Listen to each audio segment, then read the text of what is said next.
I hate old houses. Well everyone, the day is finally here. We get to put cabinets on our walls. Let's get started.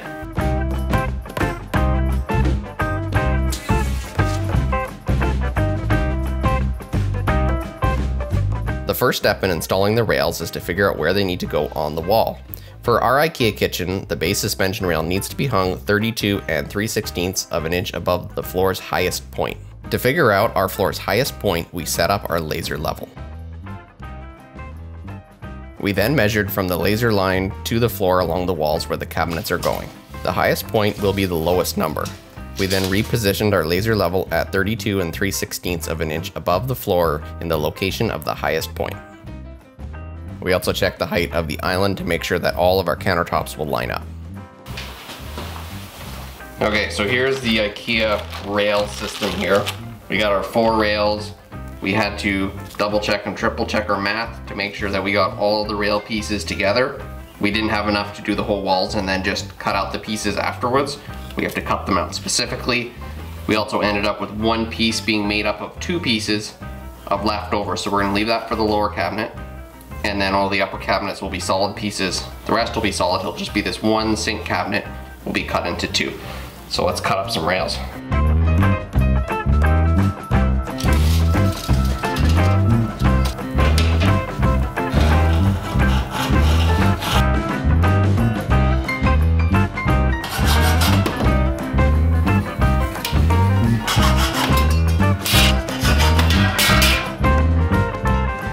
When installing the rails, we needed to make sure that it is screwed into the studs. As studs are spaced 16 inches apart, but the rail requires screws every 12 inches, we put in large toggle bolts where the rail does not meet a stud.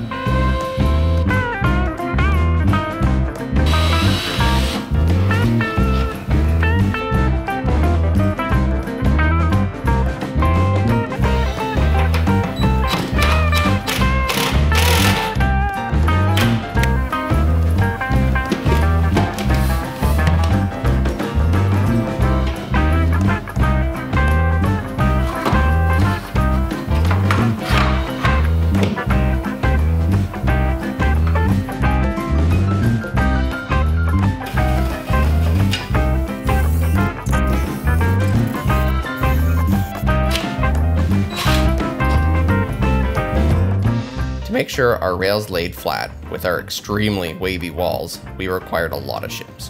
To keep the shims in place, we screwed them in. We kept checking the rail and made multiple adjustments so we could get it as perfect as this old house would let us.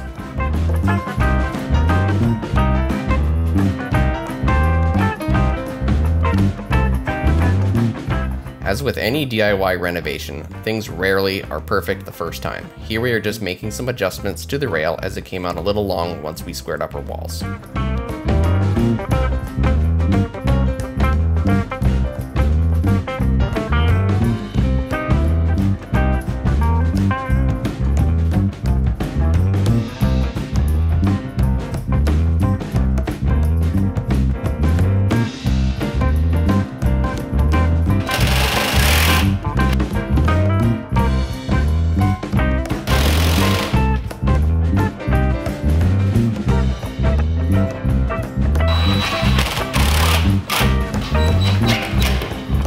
So we are just measuring where the stove is going so we will have the right location for our next rail. When doing this, we had to make sure to account for the cover panels that would be going on either side of the stove.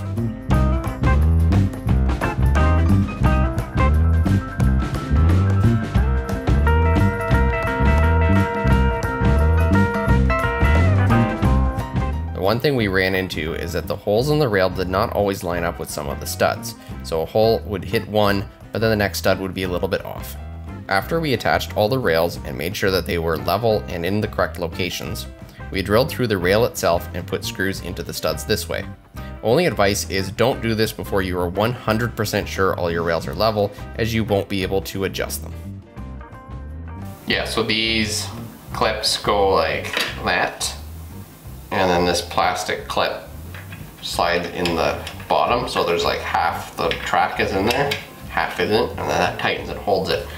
So none of this hardware is going to get in the way as long as it doesn't stick out past the rail. So these big screws we put in will be fine. I thought for some reason it slid like in the rail and then moved, but it slides down here, and then this is where it slides. And then this is what locks it from moving side to side. Obviously once you turn it all the way. Perfect. Like so. Okay, so we moved the laser line up, higher on the wall, and now we're gonna figure out where the lowest part of the ceiling is. I'm thinking it's over there, and that's where we're gonna set our upper cabinets off of, or our upper rail. So let's figure that out.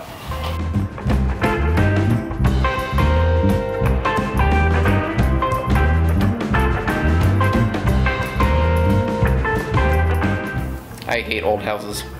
We just went all along the wall and measured everything to know where the lowest point in the ceiling was. And then I had a random thought about coming out from the wall and seeing what that was. And of course that's different than the wall. So now we have to find the lowest point. You can see there's humps in the ceiling. So we have to make sure that the door will actually clear when the cabinet's in. Like I said, I hate old houses. So I said 28 and an 8 was here, which was with the door open. So 33 inches out, and then here's where the bump in the thing is. We're 28 and 1/8. So while past me is thinking here, to clarify, the rails need to be a minimum of 3/4 of an inch below the ceiling so that you can hook onto the cabinet. But our old house has a dip in the ceiling that the door would hit when opened, so we are trying to account for that. Just that measurement. So we have 28 and 7/8.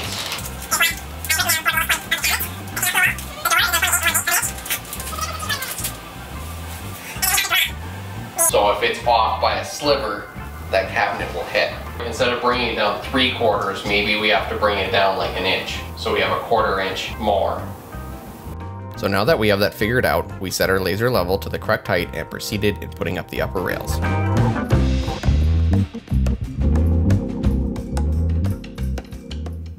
So as you can see, the rails are going approximately an inch down from the ceiling, as we are putting in 40-inch tall upper cabinets, as space is a premium in such a small kitchen floor plan. It took quite a bit of figuring out to make this work, also while having enough space above the counter to make sure we can fit things like the Keurig and other appliances. Let us know in the comments whether you have upper cabinets to the ceiling or the shorter 30-inch ones, and whether you love them or you hate them.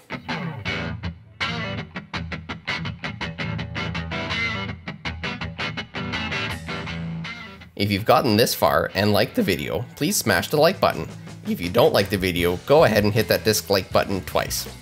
Also, if you like home renovations, we invite you to join our channel as we have lots more coming up.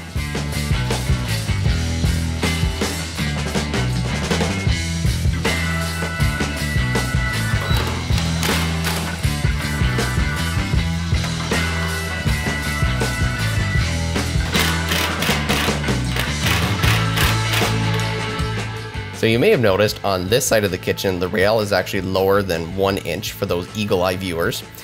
This is because our kitchen is not level at all. The floor does dip here, the ceiling does dip, so we're gonna have to fix this with upper trim, but that's why it's also very important to find your high and low spots so you don't run into a situation where you start at one side and then you get messed up on the other. So we were trying to get the upper cabinets up today, but of course, rails took longer than expected like any good reno. Join us next time when we get started building the cabinets and hopefully finally get a few on these walls. Make sure to subscribe so you don't miss out.